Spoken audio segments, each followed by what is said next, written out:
നമസ്കാരം, മലയാളി വാർത്തയിലേക്ക് സ്വാഗതം. എന്റെ വകുപ്പിൽ ഭരണം നടത്താൻ ഞാൻ തന്നെ മതിയെന്ന് മന്ത്രി ഗണേഷ് കുമാർ പല ആവർത്തി പറഞ്ഞിട്ടുണ്ട്. കിട്ടുന്ന വേദികളിലൊക്കെ കയറി ഗതാഗത വകുപ്പിലെ ഓരോ വിശേഷവും ജനങ്ങളുമായി പങ്കുവയ്ക്കാറുമുണ്ട്. ഇത് സർക്കാരിന് പലപ്പോഴും ഏണിയാണ്. കാരണം ജനകീയ മന്ത്രി എന്ന് ജനം തന്നെ പേരിട്ട് വിളിച്ചു കഴിഞ്ഞു ഗണേഷിനെ. അതായത് റിയാസിനെ വലിച്ച് താഴെയിട്ട് ഗണേഷ് കയറി മിന്നിക്കുകയാണ്. ഇത് പിണറായിക്ക് പിടിക്കില്ലല്ലോ. ഇപ്പോൾ ഗണേഷ് ചില വെളിപ്പെടുത്തലുകൾ നടത്തി, അതിന് നിറഞ്ഞ കയ്യടി.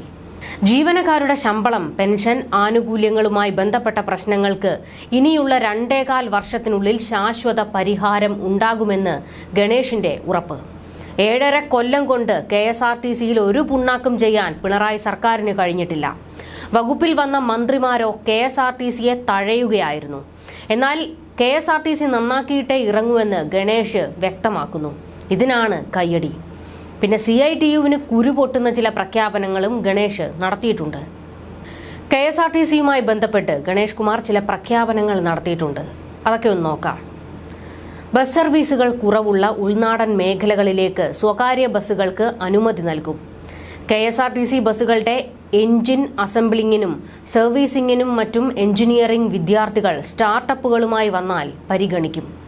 KSRTCയുടെ എല്ലാ പ്രവർത്തനങ്ങളും ഏകോപിപ്പിക്കാനും വിരൽത്തുമ്പിൽ ലഭ്യമാക്കാനും സ്വന്തമായി സോഫ്റ്റ്വെയർ ഉണ്ടാക്കും.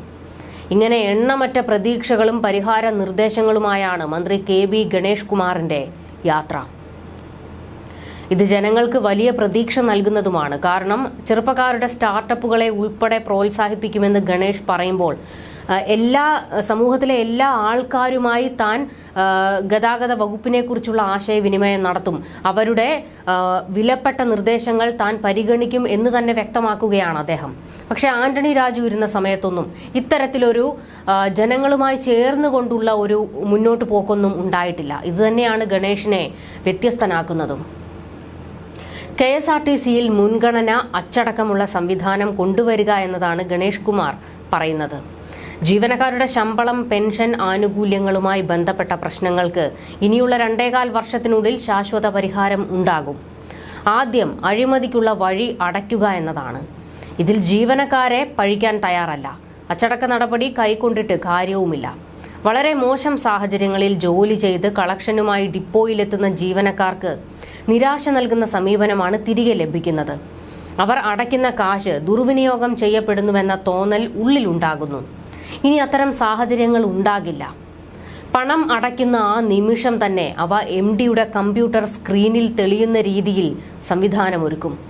ജീവനക്കാരുടെ പ്രവർത്തനങ്ങൾ, ഓപ്പറേഷൻസ്, പർച്ചേസുകൾ എന്നുവേണ്ട KSRTCയുടെ എല്ലാ പ്രവർത്തനങ്ങളും നിരീക്ഷിക്കുവാനും ഏകോപിപ്പിക്കുവാനുമുള്ള സംവിധാനം വിരൽത്തുമ്പിൽ കൊണ്ടുവരികയാണ് ലക്ഷ്യം.